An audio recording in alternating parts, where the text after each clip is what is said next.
Hey guys, Ashlane here coming at you today with another Clash Royale strategy video.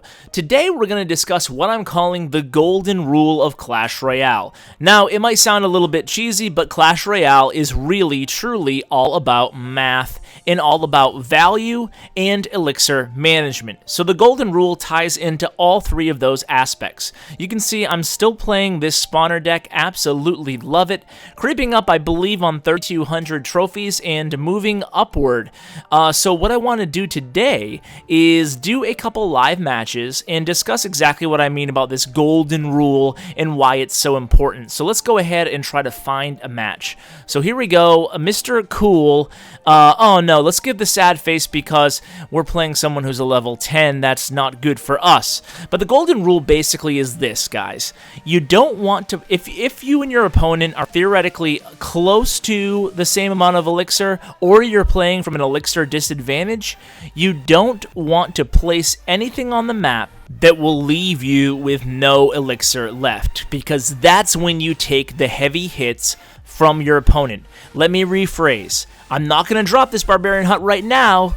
Rather, I'm going to wait till my elixir's full. That way, at least I'm sitting on 2-3 elixir after I drop it. Same thing goes for anything else. You'll see I'm going to... Well, first of all, this guy isn't playing. He's dropping cups, which I don't really understand why people do that. I guess to get easier wins and farm cups, I guess, or farm chests rather lower. But you can farm chests easier enough when you're in any league. I don't know why people do this, but either way, I can still illustrate the principle here, the golden rule in terms of the value and maintaining value in your deck. So, for example, on these, well, you know what, let's just go ahead and 3-crown this guy, and then we'll move on to a real match. But you guys get the idea now, right? So, I would, if I had only, you know, 5 elixir, I wouldn't drop my spear goblin hut. Instead, I would wait a little bit. There's two reasons to that. Number one is my spear goblin hut would just expire faster, and the opponent isn't doing anything anyway. It's not like I was going to make a big offensive push. But most importantly, if I was to place it with only 5 elixir, and I knew my opponent had some elixir as well, that would give him the opportunity to counter my goblin hut in the opposite lane with a prince or a hog or a balloon or something that would go right to my tower because I wouldn't have enough elixir left to defend. So a very important point. So let's go ahead here and play a real match. Again, the disadvantage, level 10 versus level 9. So he's going to start out with an elixir pump here. So see what I'm doing right now. Some people might use a fireball right off the bat against that elixir pump and against the tower, but that would leave me with no elixir. Instead, I'm going to play things really smartly, really slow. Not only do I want to maintain my elixir advantage, but I also want to see what his deck has in it because I'm playing at a big disadvantage in terms of card level because I'm level 9, he's level 10. So I started another hut there.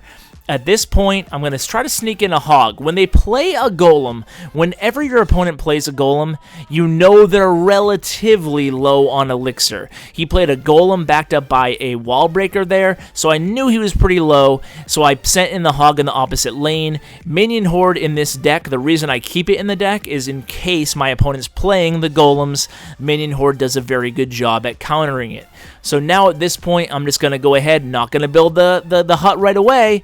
I'm going to wait a little bit, then I'm going to build a, well, now I can fireball because he put an elixir pump next to a tower that it already had damage on.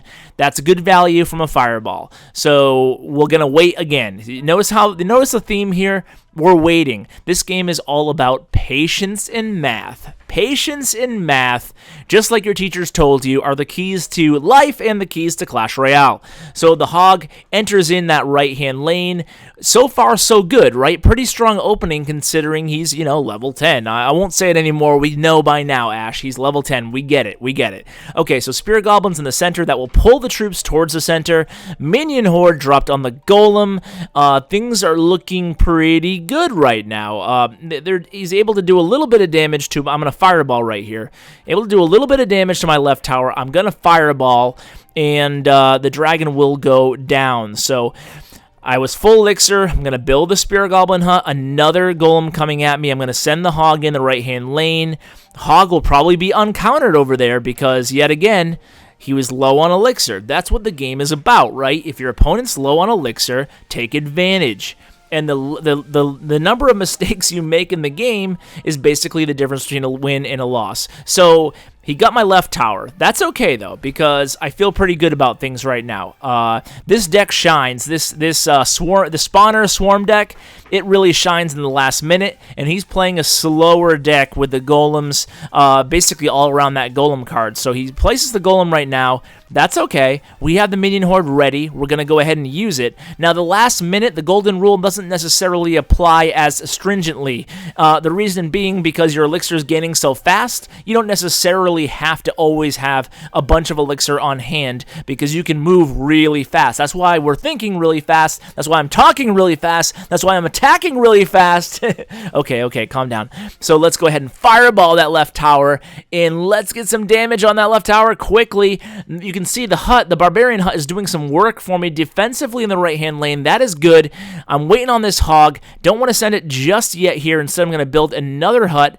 I have this hog ready. I'm going to hog and then mirror hog. That's going to be the game condition win. Hopefully, he just dropped the golem there. I have fireball up. I'm ready to use fireball.